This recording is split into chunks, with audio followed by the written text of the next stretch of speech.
कैसे आप सब लोग आशा करते हैं आप लोग अच्छे होंगे, आप लोगों की तैयारी भी अच्छे से हो रही।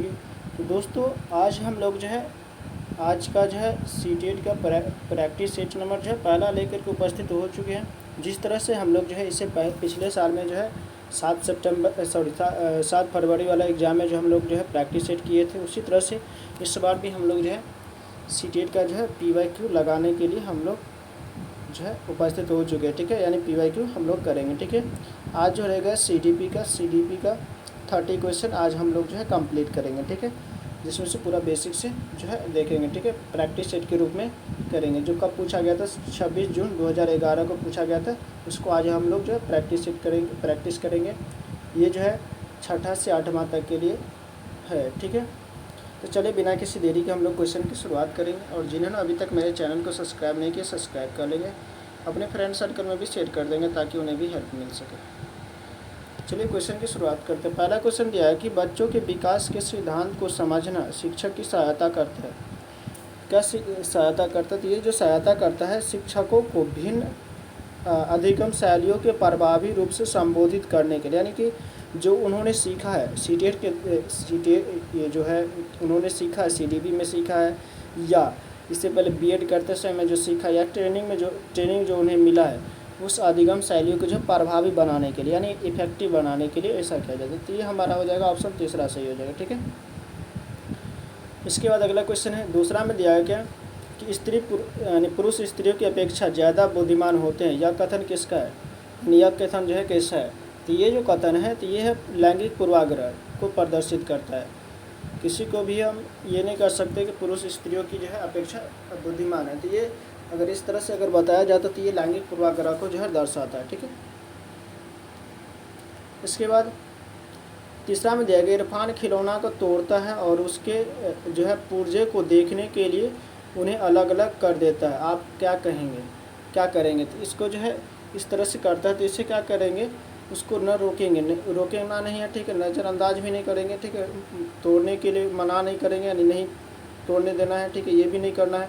उसके जिज्ञासु को स्वाभाविक रूप से प्रोत्साहित करेंगे। ठीक है, वो सीखने का जो है काम कर रहा है। तो ये ऑप्शन दूसरा सही हो जाएगा। ठीक है, इसके बाद चौथा में दिया है क्या, क्रिस्टीना अपनी कक्षा को क्षेत्र भ्रमण पर ले जाती है। ठीक है, और वापस आने पर जो है अपने विद्यार्थियों के साथ भ्रमण का चर्चा करता है। ठीक है, तो यह डैश की ओर संकेत करता है। किसके ओर संकेत करता है? ये चौथा में दिया गया, तो ये किसके ओर संकेत करता है? तो ये सीखने के लिए आकलन करता है या सीखने का आकलन करता है। तो ये जो किसका, तो ये सीखने के लिए आकलन करता है। पहले दिखाया है उसके बाद आकलन करता है, तो ये सीखने के लिए आकलन करता है। ठीक है, इसके बाद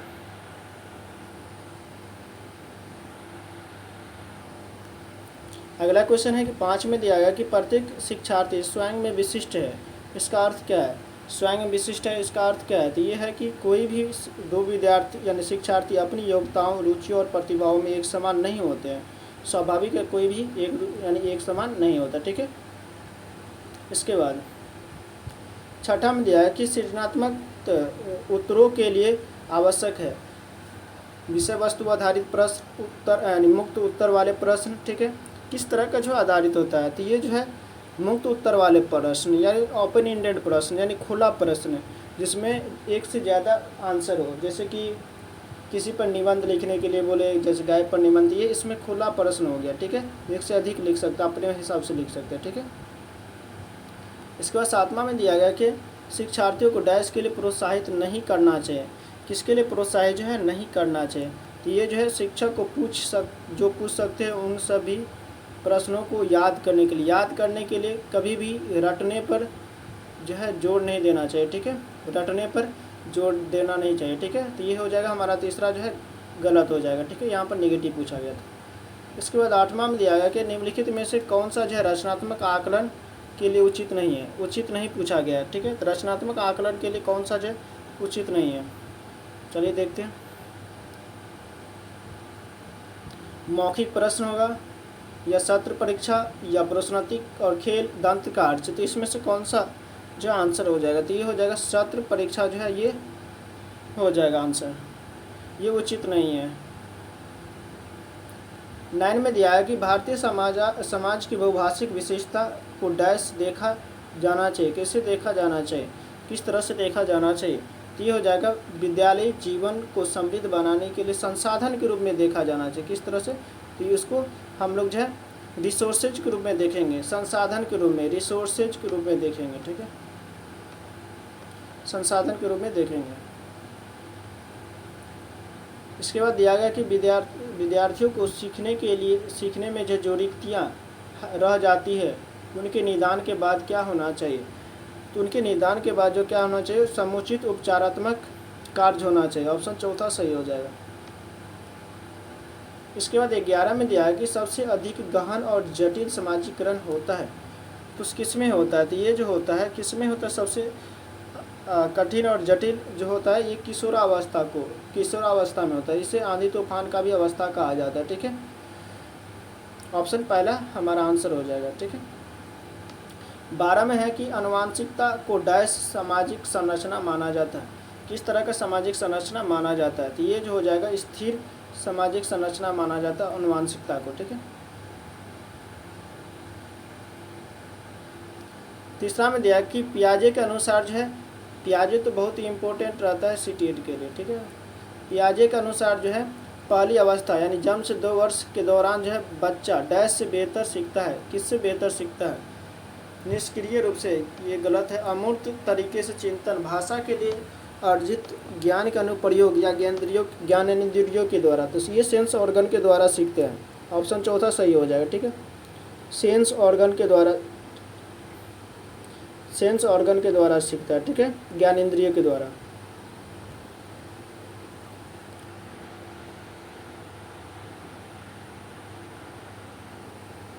इसके बाद 14 में दिया है कि निम्नलिखित में से कौन सा समझ के लिए शिक्षण की प्रदर्शित नहीं करता है। इसमें से कौन सा हो जाएगा, तो 14 का जो हो जाएगा ऑप्शन तीसरा सही हो जाएगा, यानी विद्यार्थियों को एकांकी तथ्यों और प्रक्रियाओं को याद करने वाला जो भी होगा गलत हो जाएगा, ठीक है। तो ये गलत हो जाएगा। बाद बाकी इसमें ये भी सही है, नियम ये भी सही है और ये भी सही है, ठीक है। तो ऑप्शन तीसरा जो हमारा गलत हो जाएगा। इसके बाद 15 में दिया गया सीखने का वह सिद्धांत जो पूर्ण रूप से और केवल जो है अवलोकनीय व्यवहार आधारित है, सीखने के डैश सिद्धांत से संबंधित है। किस सिद्धांत से संबंधित है, तो ये जो है व्यवहारवादी से संबंधित है। अवलोकन करके सीखेगा तो वो व्यवहारवादी हो जाएगा, ठीक है, व्यवहारवादी, ठीक है। 16 में दिया है कि एक शिक्षिका अपनी कक्षा में प्रतिभाशाली बच्चों की योग्यताओं की उपलब्धि चाहती है, अपने उद्देश्य की प्राप्ति के लिए निम्नलिखित में से क्या नहीं करना चाहिए। तो उसे क्या नहीं करना चाहिए पूछा गया, तो उसे जो है विशेष ध्यान के लिए उन्हें उनके समकक्षों से अलगाव कभी नहीं होना चाहिए, सेपरेशन की बात कभी भी नहीं करना चाहिए, बच्चों को अलग करके नहीं पढ़ाना चाहिए। ये नेगेटिव वर्ड है, ठीक है। तो ये हमारा दूसरा आंसर हो जाएगा। इसके बाद अगला क्वेश्चन है कि छोटे शिक्षार्थियों में जो है निम्नलिखित में से कौन सा लक्षण कठिन यानी पठन कठिनाई नहीं होती है। 17 में तो इसमें कौन सा नहीं होती है, तो इसमें जो दिया गया 17 का, तो इसमें जो है 17 का जो दिया गया कि पठन गति का प्रवाह में कठिनाई, ये पहला जो है गलत नहीं होता, ठीक है। इसके बाद 18 में दिया गया क्या, निम्नलिखित में से कौन सी विशेषता आंतरिक रूप से अभिप्रेरित बच्चों के लिए नहीं है। यहाँ पर नहीं पूछा गया, तो ये हो जाएगा कौन सा, तो ये हो जाएगा वे हमेशा सफल होते, ये गलत है, ये नहीं होता, ठीक है। इसके बाद हमेशा सफल नहीं होते, कभी कभी वो फेल भी होता, ठीक है। इसके बाद अगला क्वेश्चन 19 में दिया है कि शिक्षार्थियों का आत्म नियमन डैश की ओर संकेत करता है, किधर संकेत करता है, आत्म नियमन जो है किधर संकेत करता है, तो यह जो है अपने सीखने के स्वयं पर्यवेक्षण के लिए करने की योग्यता पर की ओर जो है संकेत करता है, यानी स्वयं करके सीखेगा।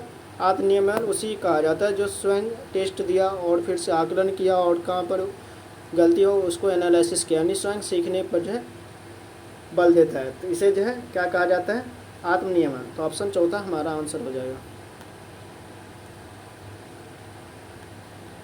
इसके बाद 20 में निम्नलिखित में से जो है किस कथन को सीखने के लक्षण के रूप में नहीं माना जा सकता है, किस लक्षण को नहीं माना जा सकता, तो ये हो जाएगा व्यवहार का अध्ययन सीखना, ठीक है। तो ऑप्शन दूसरा हमारा जो है सही हो जाएगा। इसमें दिया गया पहला में दिया गया कि सीखना कुछ ऐसी चीज़ है जो अनुभवी के परिणाम स्वरूप घटती है। हाँ, ये सही है। लेकिन इसमें निगेटिव पूछा गया तो निगेटिव के लिए ये निगेटिव हो जाएगा, ठीक है। निगेटिव ये दूसरा नंबर हो जाएगा। अनादिगम यानी लर्निंग भी सीखने का हिस्सा है, नहीं। हाँ, ये भी सही हो जाएगा, यानी कि पॉजिटिव है, तो ये निगेटिव मुझे पूछा गया, ठीक है। हम लोगों से सीखना एक प्रक्रिया है जो व्यवहार के मध्यस्थता होती है, ठीक है। इसके बाद अगला क्वेश्चन है 21 में दिया है कि सिद्धांत के रूप में रचनावाद क्या है। पहला दिया गया कि दुनिया के विषय में अपना दृष्टिकोण निर्मित करने में शिक्षार्थी की भूमिका बल देता है, ठीक है। दूसरा दिया गया सूचनाओं को याद करने और पुनः स्मरण द्वारा जांच करने पर बल देता है। तीसरा दिया गया शिक्षक की प्रभुत्वशाली भूमिका पर बल देता है। और चौथा दिया गया कि अनुकरण की भूमिका पर केंद्रित है। 21 का हो जाएगा यह दुनिया के विषय अपना दृष्टिकोण निर्मित करने की शिक्षार्थी की भूमिका पर बल देता है। ऑप्शन पहला सही हो जाएगा।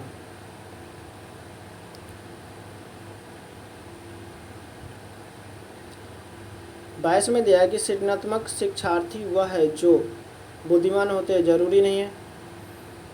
परीक्षा में हर बार अच्छे अंक प्राप्त करने की योग्यता, ये भी जरूरी नहीं है। दिया गया पास यानी लेटरल थिंकिंग और समस्या समाधान में अच्छा होता है, ये सही हो जाएगा। यानी वो प्रतिभाशाली जो सृजनात्मक शिक्षार्थी जो होते हैं वो किसी भी समस्या को आसानी से हल कर देते हैं, समस्या समाधान में जो है वो अच्छा होता है, ठीक है। लेटरल थिंकिंग यानी अच्छा सोचने वाला होता है, ठीक है। ये हमारा तीसरा सही हो जाएगा। तो इसमें दिया कि अवधारणाओं का विकास मुख्य रूप से डैश का हिस्सा है। अवधारणाओं का विकास जो है किस रूप का हिस्सा है, तो ये बौद्धिक विकास हो जाएगा। ऑप्शन पहला सही हो जाएगा। अवधारणाओं का विकास जो है मुख्य रूप से किसका हिस्सा है, तो ये बौद्धिक विकास हो जाएगा।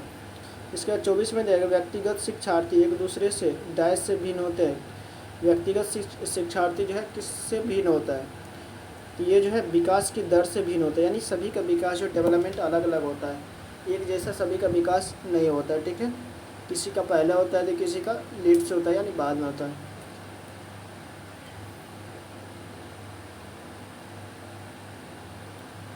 उसके बाद बच्चे के उचित विकास को सुनिश्चित करने के लिए उसका स्वास्थ्य शारीरिक विकास का महत्वपूर्ण आवश्यकता है, यह कथन। तो ये सही है कि बच्चों के विकास को सुनिश्चित करने के लिए उसके स्वास्थ्य पर भी ध्यान देना चाहिए।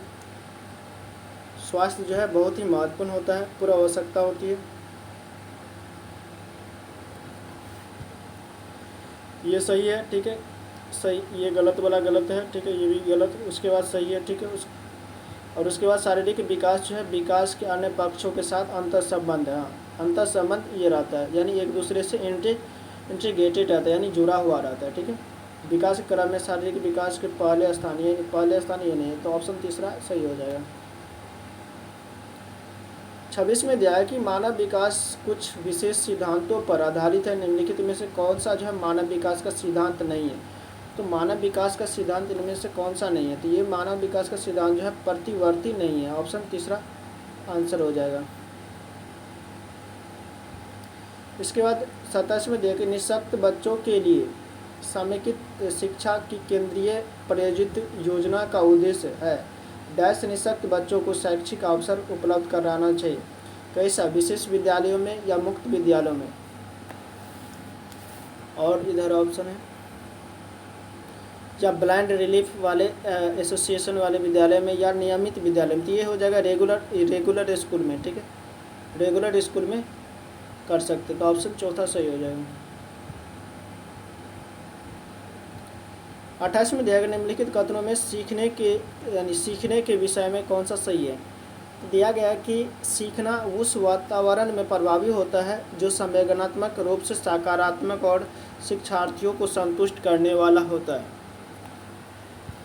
तो यही सही हो जाएगा, ठीक है। संतुष्ट करने वाला होना चाहिए और वातावरण जो है अच्छा होना चाहिए। अगर किसी भी व्यक्ति को अगर अच्छे वातावरण में दे दिया जाता है तो वो उसी वातावरण में ढल जाता है, तो वातावरण का भी सीखने पर बहुत ही ज़्यादा प्रभाव होता है, बहुत ही इफ़ेक्टिव होता है।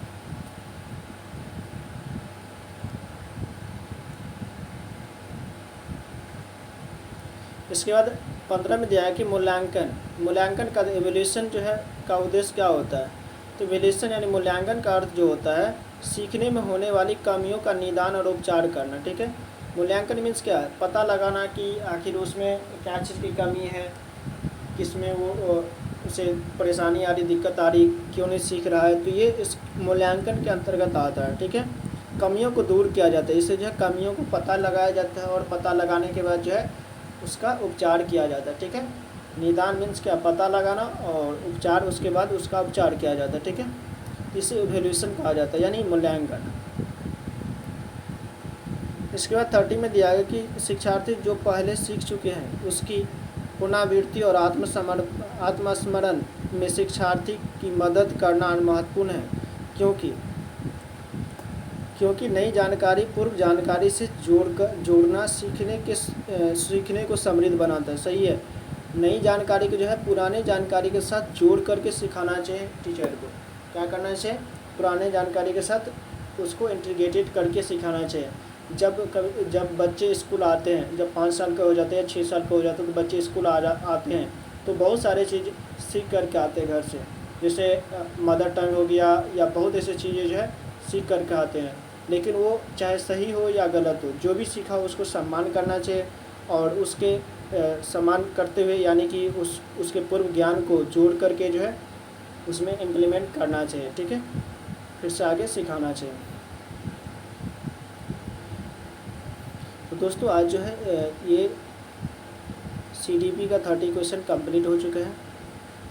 CDP का 30 क्वेश्चन कंप्लीट हो चुका है। सेशन कैसा लगा कमेंट में ज़रूर बताइएगा। अभी तक चैनल को सब्सक्राइब नहीं किया, सब्सक्राइब कर लेंगे, बेल आइकन ऑन कर लेंगे, अपने फ्रेंड सर्कल में भी शेयर कर देंगे ताकि उन्हें भी हेल्प मिल सके। ठीक है, इस चैनल पर डेली जो है CDP का प्रैक्टिस सेट और SST का जो है प्रैक्टिस सेट इस चैनल पर डेली आएगा। ठीक है, एक एक करके, तो ज़रूर जो है चैनल को सब्सक्राइब कर लेंगे। ठीक है, चलिए आज के लिए इतना ही रखते हैं, तब तक के लिए बाय, जय हिंद, जय भारत।